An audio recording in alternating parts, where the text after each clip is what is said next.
Hi, everybody. This is Chris Pistorius again with the Dental Marketing Podcast. Today, I've got a special guest, Dr. Landon Blatter, who is the founder and CEO of Rocky Mountain Dental Partners in Colorado. They have two locations actually right now, Aspen Springs Dental and Aurora Family Dentistry. Dr. Blatter, thanks so much for joining us. I know how busy you are. Thanks for having me, Chris. I really appreciate it.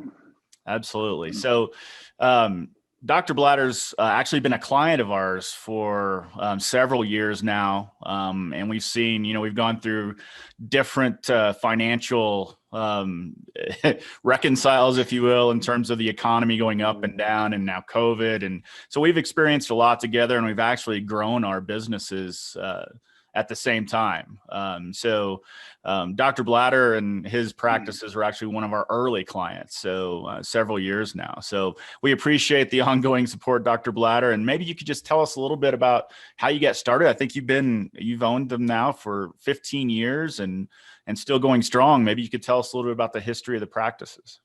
Yeah, you bet. And I think it's probably closer to 7, 8, maybe even 9 years, Chris. It seems like because we've been doing this a long time. Yeah. So not just 2 or 3.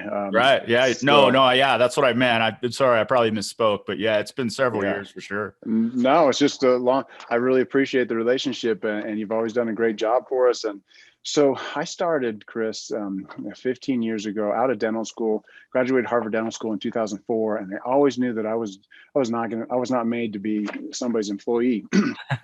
But I decided to work for somebody, a corporate dental office in Colorado Springs, for just a year. Great experience, got some hand skills, and then I bought my first location in September of 2005, and then in like 2007, I bought the second location, which happens to be the Aurora office. Then in 2009, 2010, I bought a couple other offices. Those 2 I've since sold because I found myself being stretched too thin. And we've settled into 2 offices where I feel like that's a really good, that stretches me, and we're growing those. And I just don't feel like I'm too stretched too thin with just the 2 offices at this stage. And I've really enjoyed the fact of trying to build a group office and have multiple doctors. And that process has been outrageously stretching for me and stretching me beyond my existing, sets of skills. And but it's fantastic to watch them grow. For instance, the Aspen Springs office, with much help from you, we've grown, probably 4 or 5 times since I started it 15 years ago. So it just takes time building. Yeah, it's been remarkable to watch just from my side. I mean, we have, we help you with marketing, but you've done so much to grow both of those practices.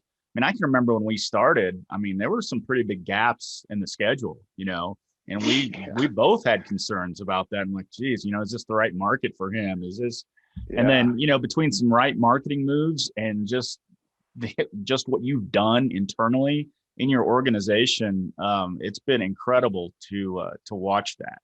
So you hit something there on the head. I mean, you're right. I remember the days when you and I first started, where I had 2 or 3 columns going, and we had holes all over the place. Now I've got 5 columns, and it's almost totally booked. And so we're looking at a new location. So it can happen. It does happen. Yeah, absolutely, absolutely. And sometimes I think, especially the new guys coming out of school, or maybe somebody that's been an associate and looking to start their own practice.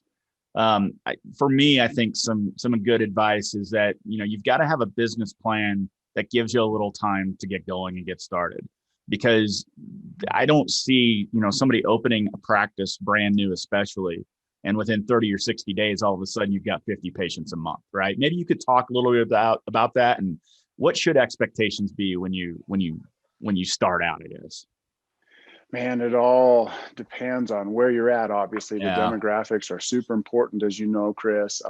But I would agree, most of us dentists, we're not going to make it overnight, and you're not going to put up a shingle like we used to back in the day and have 20, 30, 40 new patients knocking on your door every month and be like, I want to join, I want to come in, right? It takes work. It takes a lot of effort. And I think that we just have to be persistent and have realistic expectations. If we start to think that overnight success happens all the time, we end up letting ourselves down. And Yeah. at early on, I was like that, Chris. I felt, man, why am I not growing faster? I'm only growing at like a 10% clip here every year.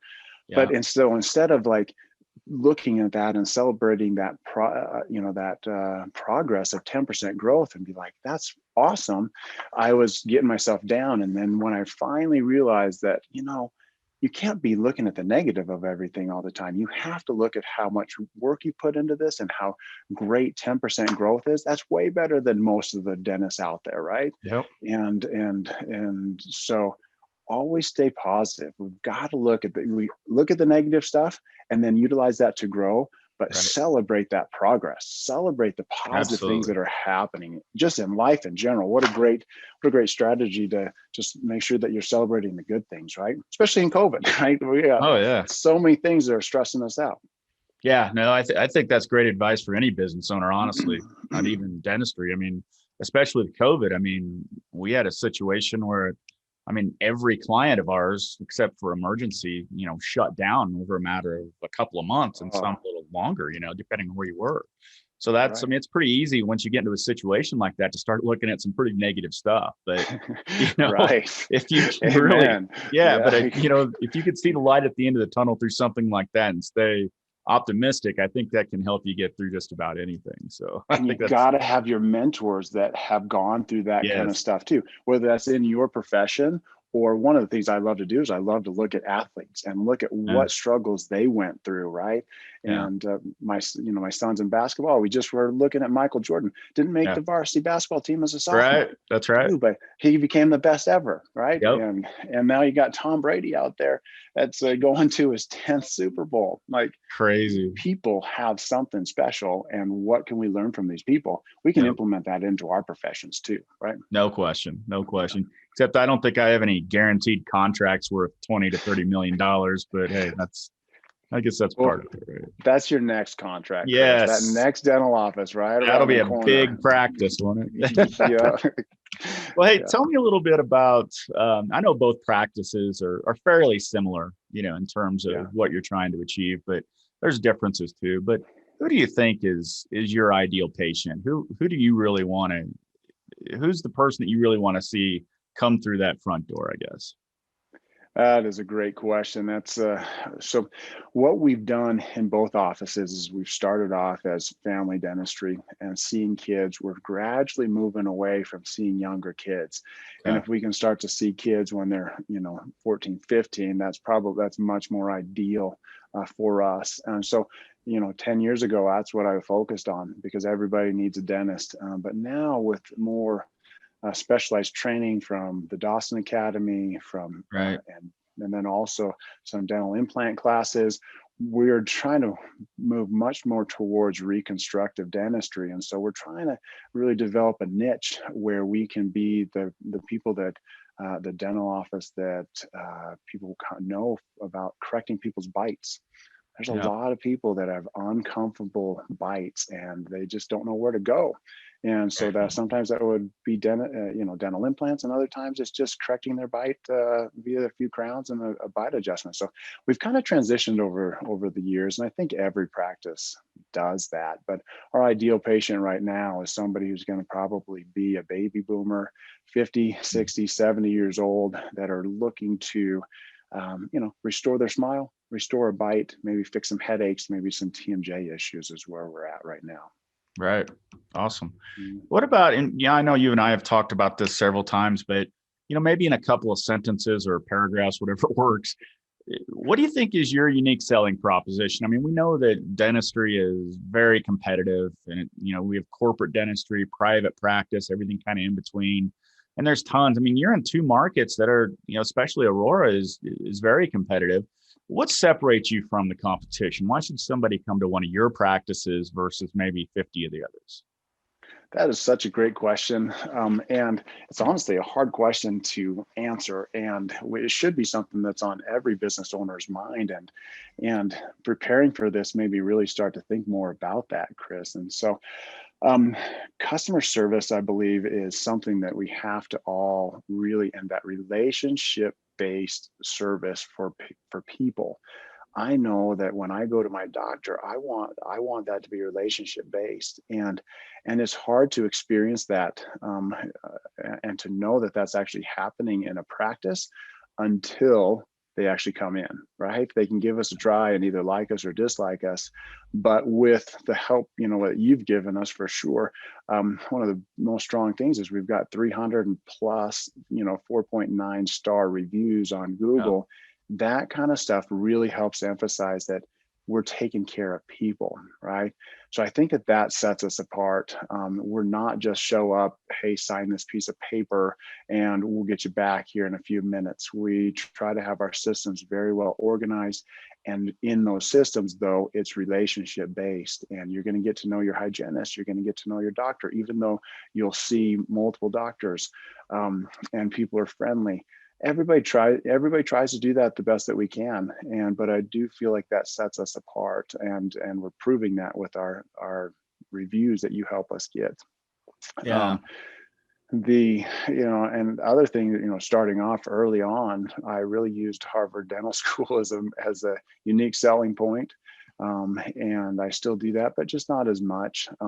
But then educating our patients, and not selling patients. We use the intraoral camera so much, where we get to Mm. show them their exact teeth, and then it's like, hey, this is what we're seeing. What do you think we should do about it? It's an educational process about what's going on in their mouth, and I feel like that really sets us apart. Now, whether or not I get that portrayed online, but once they come in, I think that's what they feel, and Right. that's what we're trying to achieve when they come to our office. Yeah. It's funny you mentioned that, because online advertising is awesome if you do it right. But, sometimes you've got so much to say, and it's probably not just online advertising, but you've got so Right. much to say and so much you want to say. But it's like, I don't know if you even remember this, but the old classified ads in the newspapers, you only get like 3 lines to say it. You're Right. like, so as a marketer, I'm so frustrated, 'cause I'm like, man, he's got an awesome practice, but how do I convey that in 3 lines or whatever it is, on a website or because people have short attention spans. They're not going to read through an entire website. You got like 6.5 seconds to really attract their attention. So how do you get all that content, into such a small amount of space? And that's kind of the trick to it, I guess, right? Yeah, so hard to do. Yeah, Yeah. absolutely. Well, you talked about, some of the technology of things, and I know, you guys you're kind of loaded up with the latest in technology, but what do you see? Is there anything coming down the pike that you're excited about, or things that you want to get into in terms of, I think you talked a little bit about maybe getting into implants more and a little bit higher end cases, but what excites you in terms of technology that might be coming down the pike, or services that you can offer? That's a great question. What's really exciting right now is the digital scanning and what we Uh-huh. can do digitally. Um, we've got an iTero scanner for Invisalign patients, where instead of taking the big goopy impression, the iTero scanner is fantastic. In and out of there in 30 to 45 seconds per arch. Patients love that. They can see a digitized model work up right there immediately on the iTero scanner. That super excites me. The CEREC machine, where we are making same day crowns, and we just barely got 2 new ones of these. And Uh, this allows us to make zirconia crowns in office. So we've been doing a lot of that. So both of those require digital scanning and digital technology. That's really fun.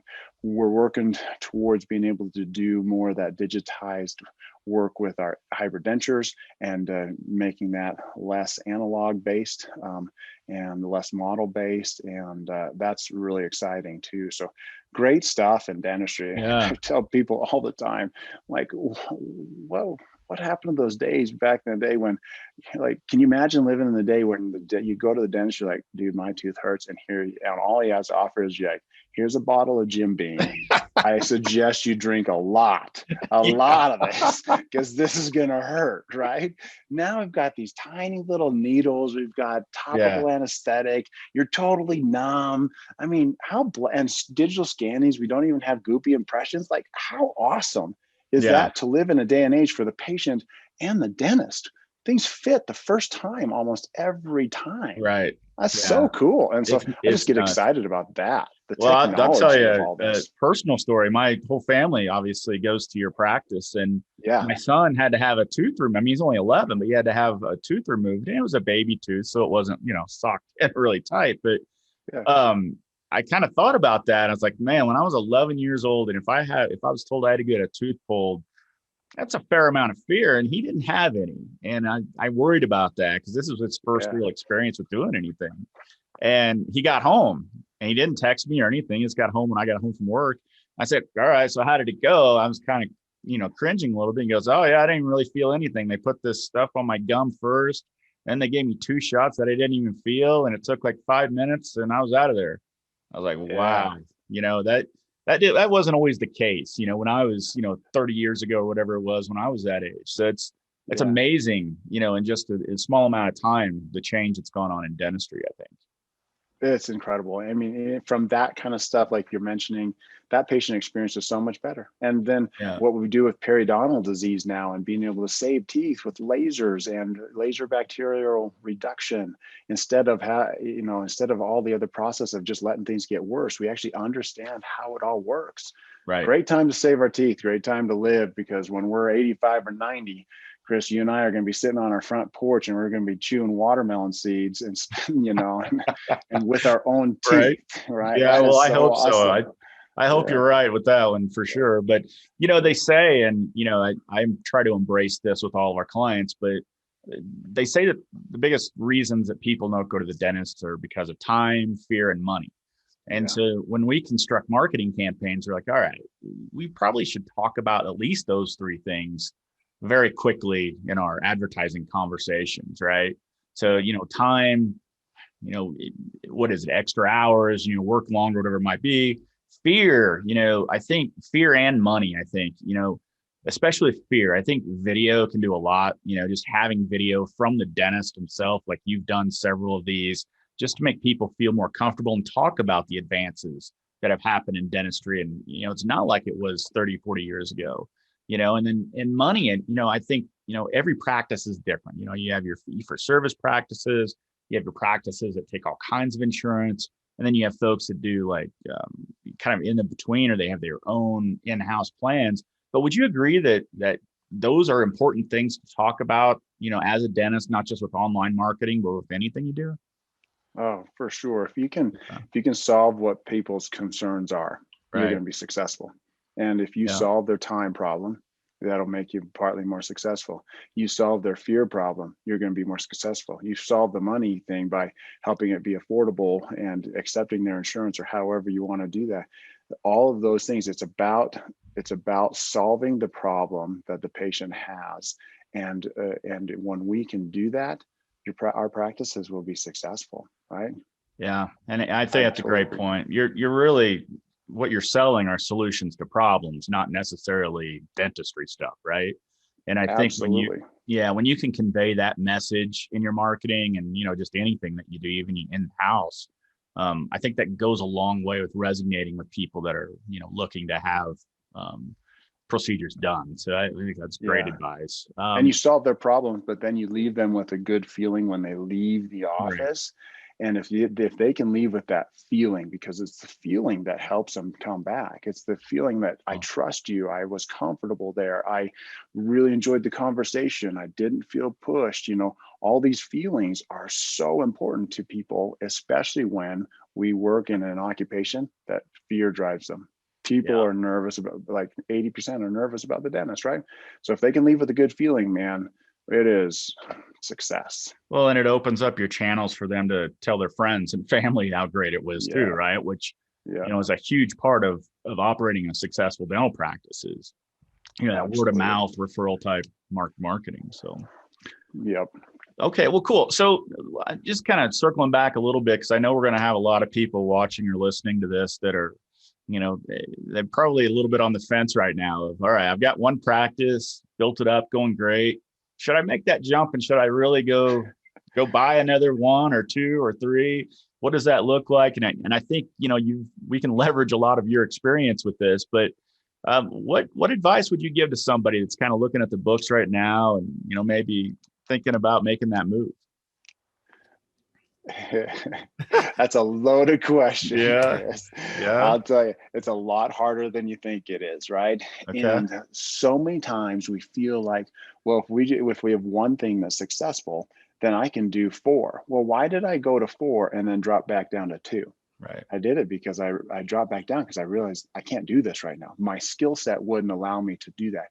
And so my recommendation is that if you're thinking about doing it, make sure that the worst case scenario of running this thing, if three people quit on the same day, that you have systems in place to take care of that, then it's going to be way less stressful. But if we don't have systems in place to take care of that, to work through problems like that, man, it just becomes your problems, honestly, instead of are doubled by adding one extra office, sometimes it feels like they're tripled or quadrupled, right? Yeah. And so my recommendation is to go into this with your eyes wide open, knowing what problems you have in your one office, and just really honestly assess inside yourself and say, would I be better off to spend more time in this one office and make it more productive?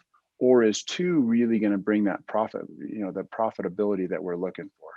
And four was too much for me. My profit, Yeah. the profitability that wasn't working. So I'm like, I got to drop it back down to something that I can maintain. So really assess if you can handle those worst days. And if you can, then, and you got some systems in place, then I think it's great. But if you Yeah. feel like that's not your skill set, yeah, maybe one and just grow that one is better. Yeah.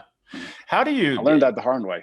well, and I think everybody, will do that Yeah. somewhat, but it seems to me like where you've kind of made a difference to me anyway is that as you've grown, you've been smart enough to know that you can't do it by yourself. You can't Yeah. be in two locations at the same time and trying to book yourself in two locations or even three or four is crazy, right?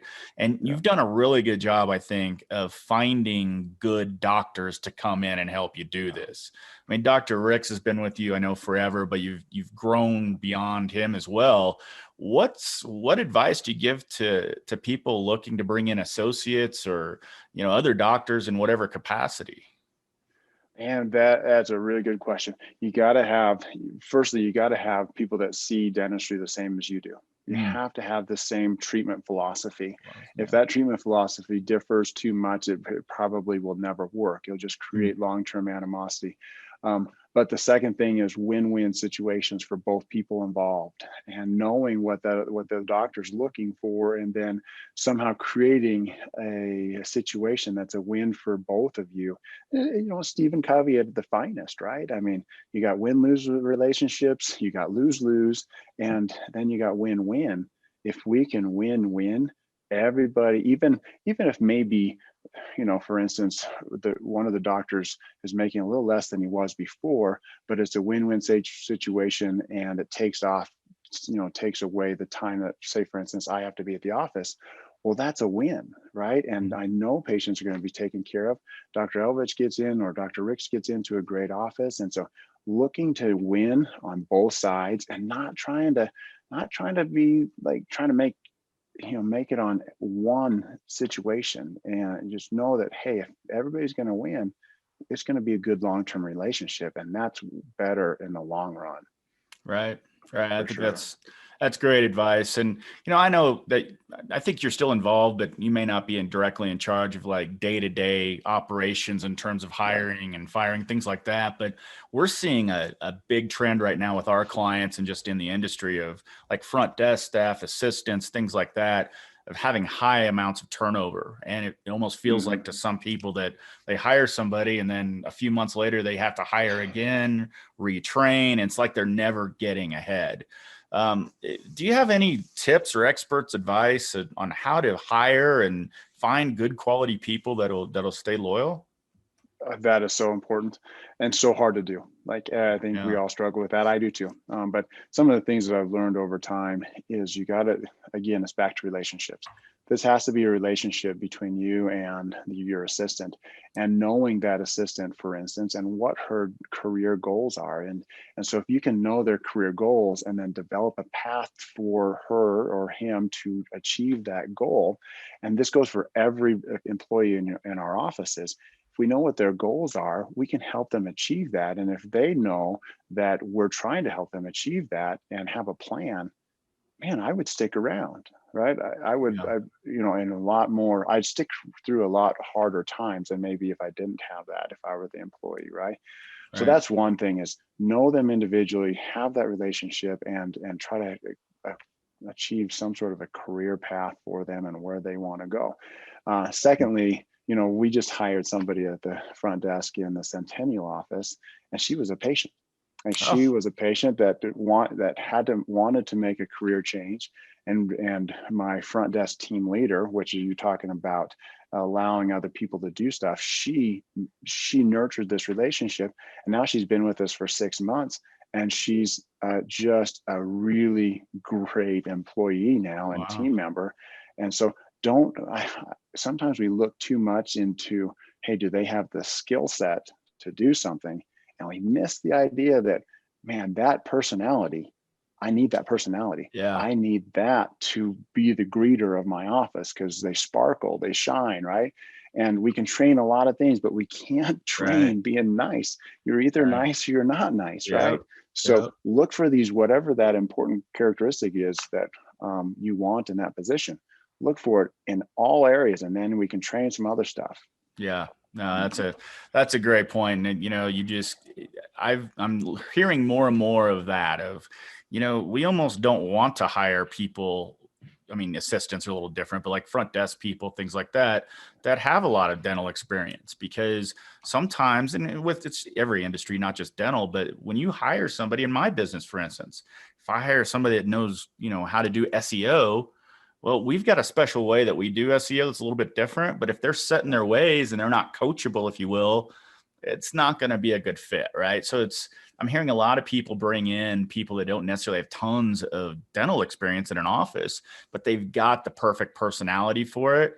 And the practice is like, you know what, we can train the dental stuff and the front office stuff, but you can't train, as you said, the personality stuff. So I think that's Yeah. great advice. So I've got another example of that with the same yeah. time frame. My assistant, she graduated assisting school. She's in high school still, and she's finishing up, but she's got that personality, right? So we hired her, and she did an internship for us during her school. So that's another way to find people, is have them come in for an internship, make that relationship with one of the assisting schools or the hygiene schools, and then say, hey, send me your best. I want Yeah. to see the best one you have. And that's how we found her. And I'm Hmm. telling you, Chris, she, some people that have been in the career for 20 years would never be able to learn a new skill like scanning instead of Right. taking impressions, right? She has jumped in, and because of her like proactive personality, she is now scanning, designing crowns, and is working towards now being a dentist, right? All within a 6-month period of time, because Wow. one, we trusted her, and like, you've got what it takes, and we showed that confidence in her, and Right. she jumped on the opportunity, right? And Wow. she's 17, right? And she's so good at what she does, and you can't let other people tell you that this is how you got to hire. You got to go with that intuition sometimes and do something outside the box and say, Yeah. that's who I want. Yeah. That person is going to grow here at our office, right? Yeah. That's a great story. That's incredible. I didn't even think about why wouldn't you, partner up with schools and, institutes that, I'm sure they would love to help place their graduates, and, that's a great idea. Awesome. Yeah. Okay, well, we're going to wrap this up in just a Yeah. second, but it's been a crazy year with COVID, and so it's kind of weird to think about this question. But where do you see Rocky Mountain Dental Partners in 5 years? I mean, what are you looking? What's your plan? That's such a great question. I'm growing. I'm COVID Nice. be darned. We're gonna grow, Right. right? And it's all about focusing on what you want. So in the Centennial location, we've got 5 chairs. We're gonna take that to a 10 or 12, maybe a 15 chair office. We're gonna buy a new location, get a better spot, hopefully, with more visibility, and that's our goal. In Aurora, we just went from 4 chairs to 8 chairs, so we already took that leap. I'm telling you, Chris, it was Nice. right during COVID. I signed that lease like on February 15th. like 1 month prior to us being shut down. You Jeez. want to talk about being scared. I mean, so many Yeah. people that are listening to this are probably in a situation just like it, Yeah. but it will pay off. We made it through. Yeah. If we can make it through COVID right after signing this extra lease, we can make it, right? Right. We'll make it through anything. So Right. we're Yeah. going to grow. I'm going to try to grow 10%. We're going to add some more chairs. We're going to add more doctors. So that's where we're going. And great. it's fun to think about growth. It's not fun to think about being stable. It's fun to Right. think about growth, right? Yeah. Yeah. What do they say? What's the old business statement? If you're not growing, you're dying, something like that. Yeah, Yeah, that's right. I agree. Well, Dr. Blatter, I can't thank you enough. I know how busy you are. I appreciate your time. And if it's all right, maybe in a few months, we can kind of revisit things and see how you're doing and just check in on your progress. I would love it. That'd be great. Let's do it. Awesome. Well, thanks again. And thanks for everybody tuning in. This has been a great interview, and please be sure to join us for our next episode. Thanks.